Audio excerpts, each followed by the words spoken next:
एक female soldier के गले पे कट लगता है और उसकी साथी सोल्जर घबरा जाती है। उसे लगता है कि यह सोल्जर बच नहीं सकेगी, लेकिन कुछ ही समय बाद उसे पता चलता है कि वह फीमेल सोल्जर अब बिल्कुल ठीक है। यहाँ तक कि उसके गले पे खंजर के कट का निशान भी मौजूद नहीं है। फिर एक औरत को लोहे के ताबूत में बंद करके समंदर के बीचों बीच गिरा दिया जाता है। उसके साथ ऐसा क्यों हुआ, देखिए इस मूवी में। कहानी की शुरुआत में एंडी नामी औरत और बुकर को दिखाया जाता है। बुकर एंडी को बताता है कि साउथ सूडान में कुछ लोगों को बंधक बना लिया गया है। उन लोगों को रिहा करवाने के लिए जेम्स कोबली इन लोगों को हायर करना चाहता है, लेकिन एंडी कहती है कि हम एक ही आदमी के लिए दोबारा काम नहीं कर सकते, ये बहुत ज़्यादा रिस्की है। एंडी ये बात क्यों कहती है आपको आगे पता चल जाएगा। वहीं पे कुछ महिलाएं सेल्फी बना रही होती हैं और उनकी सेल्फी में एंडी भी आ जाती है। वो तुरंत उनके पास जाती है, कहती है कि लाएं मैं आपकी फ़ोटो खींच दूं। वो अपना मोबाइल एंडी को देती हैं और एंडी उस सेल्फी को डिलीट कर देती है और उनकी पिक्चर बनाकर मोबाइल उनको वापस कर देती है।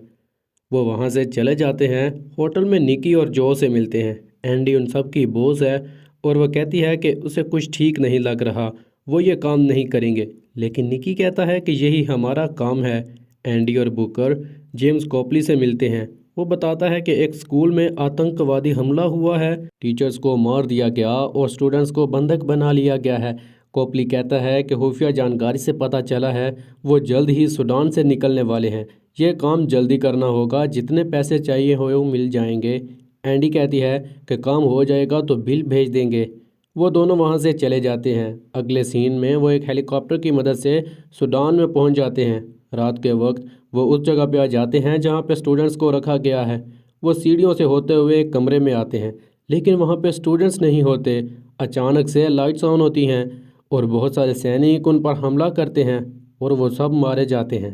वो तमाम सैनिक एक दूसरे से बातें कर रहे होते हैं। दूसरी तरफ इन चारों के घाव अद्भुत तरीके से ठीक होने लग जाते हैं। गोलियां इनके शरीर से बाहर आ जाती हैं। वो खड़े हो जाते हैं। उनको देखकर तमाम सैनिक दंग रह जाते हैं। वो रिलोड करने लगते हैं, लेकिन देखते ही देखते ये चारों मिलकर उन तमाम सैनिकों को मार देते हैं, जिससे पता चलता है कि ये सब अमर हैं, वो मर नहीं सकते। वहाँ पे एक कैमरा लगा होता है जिसमें कॉपली इन सब को देख रहा होता है और एंडी वो कैमरा तोड़ देती है। वो कहती है कि कॉपली को पता चल गया हम कौन हैं, उसे तलाश करना होगा। अगले सीन में अफ़गानिस्तान का सीन दिखाया जाता है जहाँ पे फ्रीमन नामी सोल्जर होती है। फिर वह एक आदमी के बारे में पूछ रही होती है और एक औरत कमरे की तरफ इशारा करती है और वो फ्रीमन नामी सोल्जर अंदर जाते ही उस आतंकवादी को शूट कर देती है, लेकिन उसे ज़िंदा पकड़ना था। फ्रीमन उसका ट्रीटमेंट कर रही होती है तो तभी वो आतंकवादी फ्रीमन की गर्दन पे चाकू से वार करता है। वो बुरी तरह से घायल हो जाती है। उसे देखकर लगता है कि वो बच नहीं पाएगी। दूसरी तरफ इन सबको फ्रीमन के बारे में सपना आता है जो उसका स्केच बनाता है और एंडी कहती है कि वो फ्रीमन को बचाने के लिए जाएगी और बाकी तीनों फ्रांस चले जाएं खुफिया ठिकाने पे। इसे अफगानिस्तान का सीन दिखाया जाता है जहाँ पे फ्रीमन अब बिल्कुल ठीक है। ऑपरेशन के दौरान उसके साथ वाली सोल्जर उसे देखकर दंग रह जाती है। उसे लगता था कि फ्रीमन मर जाएगी, लेकिन अब वो बिल्कुल ठीक है। यहाँ तक कि उसके गले पे जो चाकू लगा था उसका निशान भी मौजूद नहीं है।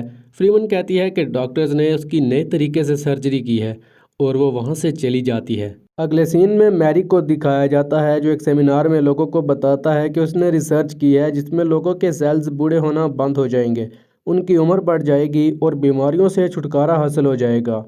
फिर जेम्स मैरी को एंडी की टीम की वीडियो दिखाता है जिसे देखकर वो कहता है कि इन सबको पकड़कर मेरे पास ले आओ।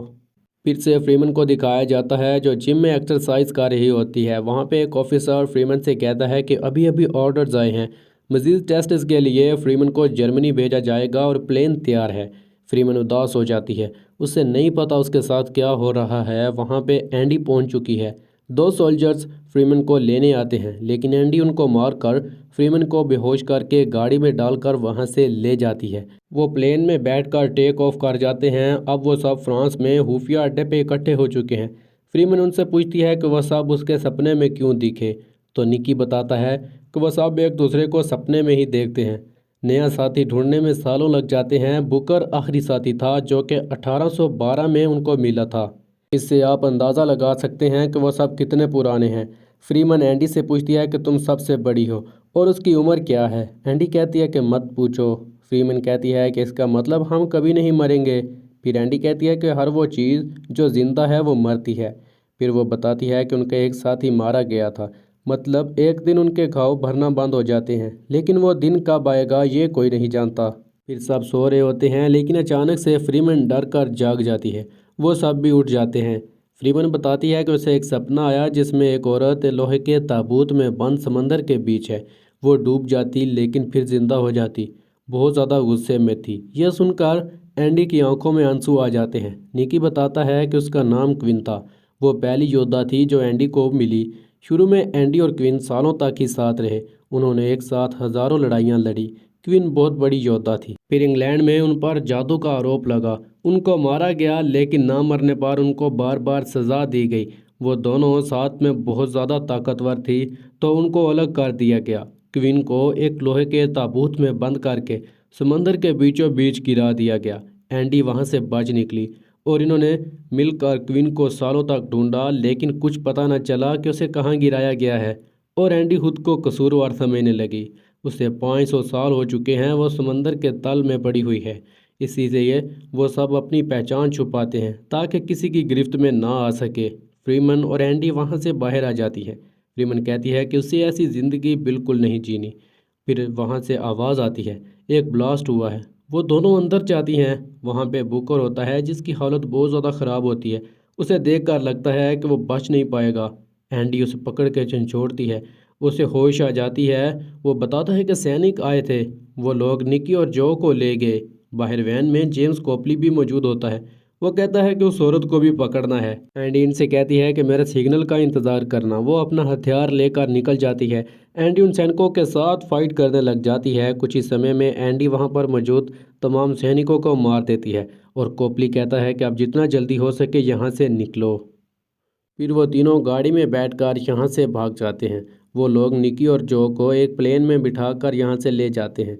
एंडी लोग एक पुरानी गुफा में आते हैं जो 1150 में एंडी को मिली थी। कोपली निकी और जो को मैरी के पास ले आता है। वो उनके ब्लड सैंपल्स ले लेते हैं। कोपली मैरी से कहता है कि यह साइंस के लिए है, जुल्म और पैसे के लिए नहीं।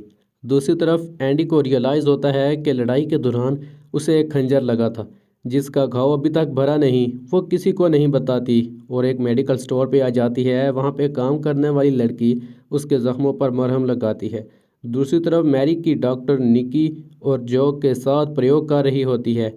अब वो तीनों निकी और जो को बचाने के लिए निकल चुके हैं। कुछ ही समय में वो कोपली के पास पहुँच जाते हैं, लेकिन बुकर एंडी को शूट करके उसे पकड़ लेता है। ये देखकर एंडी को बहुत ज़्यादा गुस्सा आता है। फिर कोपली बताता है कि उसकी वाइफ के गुजर जाने के बाद उसने इन सब पर बहुत ज़्यादा रिसर्च की। कोपली सिर्फ इनकी मदद से एक ऐसी मेडिसिन बनाना चाहता है जिससे इंसानियत को फ़ायदा हो। एंडी बुकर से पूछती है कि उसने ऐसा क्यों किया, तो बुकर कहता है कि अगर मैरिक उनके अमर होने का राज जान सकता है तो शायद वो इनके मरने का तरीका भी ढूंढ ले। दरअसल बुकर अब मुक्ति चाहता है, वो थक चुका है। तभी बुकर को पता चलता है कि एंडी के घाव नहीं भर रहे। वहाँ पे मैरिक आ जाता है। वो कहता है कि इसके घाव क्यों नहीं भर रहे। बुकर कहता है कि अब वो अमर नहीं रही, मतलब अब वो मर सकती है। फिर वो एंडी और बुकर को बेहोश कर देते हैं, लेकिन कोपली कहता है कि एंडी को छोड़ दो क्योंकि अब वो अमर नहीं रही। लेकिन वो कोपली को भी बेहोश करके उनको वहाँ से ले जाते हैं। अब वो सब इकट्ठे हो चुके हैं। बुकर अपने किए पे शर्मिंदा है। निकी कहता है कि हम सब ने एक न एक दिन मरना है, लेकिन मैरी कहता है कि मुझे जो चाहिए वो मैं लेकर रहूँगा। दूसरी तरफ फ्रीमैन कोपली के पास पहुँच जाती है।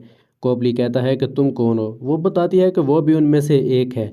कोपली कहता है कि वो सब लैब में हैं, उन पे टेस्ट किए जा रहे हैं। मैरी को सिर्फ अमर होने का फार्मूला चाहिए, उसे एंडी के अच्छे कामों से कोई फ़र्क नहीं पड़ता। वो बताता है कि एंडी ने 1916 में एक परिवार को बचाया जिसकी एक बेटी ने डायबिटीज़ की बीमारी का पता लगाया जिससे लाखों लोगों की जान बच सकी।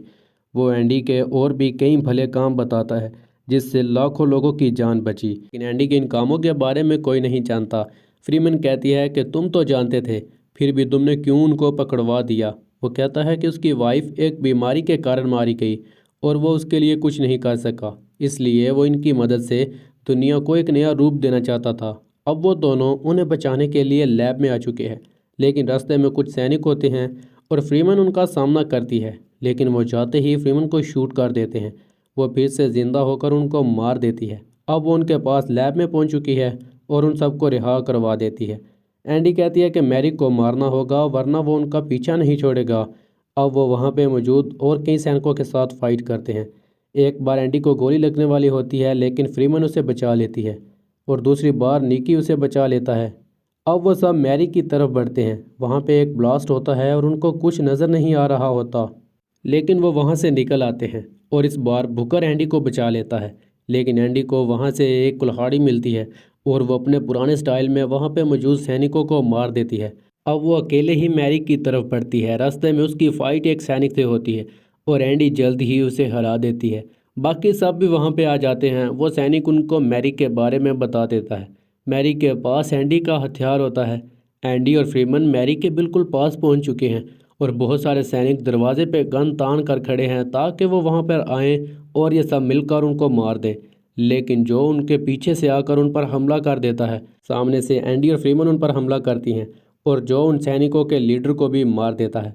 अब सिर्फ मैरिक जिंदा रह गया है। एंडी और फ्रीमन बात कर रही होती हैं लेकिन वहाँ पे मैरिक आकर उनको गन पॉइंट पे ले लेता है और फ्रीमन एंडी के साथ नाटक करती है। फ्रीमन एंडी को शूट करने वाली होती है और मैरिक फ्रीमन को शूट करता है, लेकिन एकदम से एंडी अपना हथियार लेकर मैरी के गले पे वार करती है और फ्रीमन मैरी को साथ लेकर बिल्डिंग से नीचे कूद जाती है और नीचे से वो सब गाड़ी में बैठकर निकल जाते हैं। अब बुकर को उसके किए की सज़ा मिलेगी। एंडी बताती है कि वो अगले 100 साल के लिए इनसे अलग हो जाएगा। 100 साल के बाद वो सब इसी जगह पर मिलेंगे। वो ये सब करना नहीं चाहती लेकिन ये उन्हीं के कानून हैं। अगले सीन में वो सब कोपली के पास पहुंच जाते हैं और एंडी कहती है कि अब कोपली इनके लिए वो काम ढूंढेगा जिसके लिए वो बने हैं, क्योंकि वो एक सीआईए एजेंट है और अब वो सब मिलकर अच्छे काम करेंगे। फिर 6 मंथ के बाद का सीन दिखाया जाता है। बुकर नशे में अपने घर आता है तो वहाँ पे क्वीन मौजूद होती है जिसे देखकर बुकर दंग रह जाता है। इसी के साथ कहानी का अंत हो जाता है। यह मूवी मुझे तो बहुत अच्छी लगी। आप अपनी राय कमेंट सेक्शन में मुझे ज़रूर बताइएगा।